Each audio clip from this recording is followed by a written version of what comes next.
ഏവർക്കും queen Mary ടോക്സിലേക്ക് സ്വാഗതം. ക്രിസ്തുവിനെ കർത്താവായി ഹൃദയത്തിൽ പൂജിക്കുവിൻ.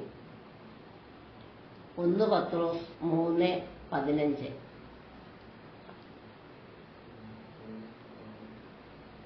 അരി പൊടിക്കുന്ന യന്ത്രം കണ്ടിട്ടില്ലേ? അതിന് സ്വയമേ പ്രവർത്തിക്കുവാൻ സാധിക്കുകയില്ല. അതിന്റെ ബ്ലേഡുകൾ ഫലപ്രദമായ രീതിയിൽ പ്രവർത്തിച്ച് അരി പൊടിക്കണമെങ്കിൽ ഒരു വൈദ്യുത മോട്ടോറുമായി കനം കൂടിയ ബെൽറ്റ് ഉപയോഗിച്ച് ബന്ധിപ്പിക്കണം. മോട്ടോർ പ്രവർത്തിക്കുന്ന അവസ്ഥയിലായിരുന്നാലും ഈ ബന്ധം ബെൽറ്റ് ഉപയോഗിച്ച് മോട്ടോറും യന്ത്രവും തമ്മിലുള്ള ബന്ധം നിലനിൽക്കുന്നില്ലെങ്കിൽ അരി പൊടിയില്ല, അരി പൊടിഞ്ഞു കിട്ടുകയില്ല. നമ്മളെത്രയും കർത്താവ് വിളിച്ചിരിക്കുന്നത് പിഴുതെറിയാനും ഇടിച്ചു തകർക്കാനും നശിപ്പിക്കാനും തകിടം മറിക്കാനും പണിതുയർത്താനും നട്ടുവളർത്താനും വേണ്ടിയാണ്. ജെറമ്യ 1:10 തിരുവചനം ഇതാണ് പറയുന്നത്. നമ്മളെ കർത്താവ് വിളിച്ചിരിക്കുന്നത് എന്തിനാണ്? വചനം നമ്മുടെ ഹൃദയത്തിലും അധരത്തിലും നിക്ഷേപിച്ചിട്ടുണ്ട്, അല്ലെങ്കിൽ വചനം നിനക്ക് സമീപസ്ഥമാണ്.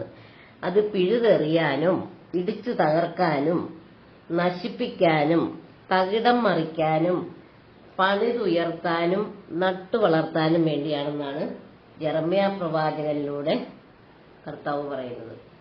എങ്കിൽ കുന്നുകളും താഴ്വരകളും നിരത്തപ്പെടുകയും നികത്തപ്പെടുകയും ചെയ്യണമെങ്കിൽ, നമ്മിലൂടെ ദൈവം പ്രവർത്തിക്കണമെങ്കിൽ, മോട്ടോറുമായി പൊടിക്കുന്ന യന്ത്രത്തിന് ബെൽറ്റ് മുഖേന ബന്ധമുള്ളതുപോലെ നമ്മളും ദൈവവുമായി ആഴത്തിലുള്ള ബന്ധം ആവശ്യമാണ്.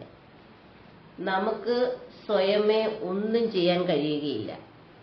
ഈശോ അതുകൊണ്ടാണ് പറഞ്ഞത്, എന്നെ കൂടാതെ നിങ്ങൾക്കൊന്നും ചെയ്യാൻ കഴിയുകയില്ല. ആരെന്നിലും ഞാൻ അവനിലും വസിക്കുന്നുവോ അവൻ ഏറെ ഫലം പുറപ്പെടുവിക്കുന്നു. യോഹന്നാൻ 15:5 തിരുവചനമാണിത്. ഇന്ന് നമ്മുടെ ശുശ്രൂഷകൾ ധ്യാനങ്ങളിൽ മാനസാന്തരം സംഭവിക്കുന്നില്ലെങ്കിൽ, ഈ ശുശ്രൂഷകളൊക്കെ പരാജയപ്പെടുന്നെങ്കിൽ, ജീവിതത്തിൽ യേശുവിനെ പ്രതി സകലവും നഷ്ടമായി പരിഗണിക്കുവാൻ കഴിയുന്നില്ലെങ്കിൽ, പാപബോധം നഷ്ടപ്പെടുന്നെങ്കിൽ, ആരെയും സ്നേഹിക്കുവാൻ നമുക്ക് കഴിയുന്നില്ലെങ്കിൽ, കിട്ടുന്ന വരദാനങ്ങളൊക്കെ പൊതുനന്മയ്ക്കായി ഉപയോഗിക്കാൻ പറ്റുന്നില്ലെങ്കിൽ, ദൈവമഹത്വത്തിനായി വിനിയോഗിക്കുവാൻ നമുക്ക് കഴിയുന്നില്ലെങ്കിൽ, നമുക്ക് തിരിച്ചറിയാം ദൈവവുമായുള്ള നമ്മുടെ നിരന്തര ബന്ധം നഷ്ടപ്പെട്ടിരിക്കുകയായിരുന്നു. എല്ലാ പ്രഭാതങ്ങളിലും ഉണർന്ന് നമ്മൾ ദൈവവുമായിട്ട് പ്രാർത്ഥനയിലായിരിക്കണം. അതുപോലെ നിരന്തരം നമ്മൾ പ്രാർത്ഥിച്ചുകൊണ്ടിരിക്കണം. അധികം സംസാരിച്ച് ചുമ്മാ ചപ്പും ചവറും പോലെ അധികം സംസാരിക്കരുത്. ദൈവവുമായി എപ്പോഴും നമുക്കൊരു ബന്ധമുണ്ടായിരിക്കണം.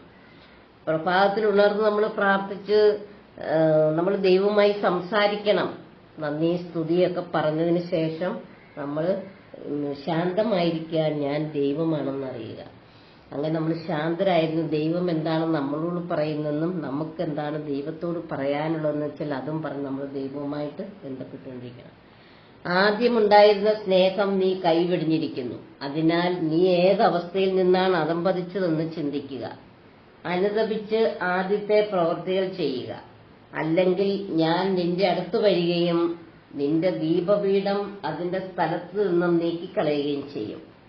വെളിപാട് 2:5 പറയുന്നതാണ്. അതുകൊണ്ട് തിരിച്ചറിവോടെ അവിടുന്നുമായുള്ള ബന്ധം പൂർവാധികം ശക്തിയോടെ നമുക്ക് നിലനിർത്താം. ദൈവത്തെ ആദിമജനതയ്ക്ക് ദൈവം എത്ര അത്ഭുതം പ്രവർത്തിച്ചാലും ദൈവത്തെ ഉപേക്ഷിച്ച് അവര് കാളയുടെയൊക്കെ ബിംബങ്ങൾ അവർ ആരാധിച്ചിട്ടുണ്ട്. പക്ഷെ നമ്മൾ ഈ പുതിയ നിയമത്തിൽ നമ്മൾ അങ്ങനെ ആയിരിക്കാൻ പാടില്ല. ദൈവവുമായിട്ട് നമുക്ക് നിരന്തരമായി ബന്ധമുണ്ടായിരിക്കണം.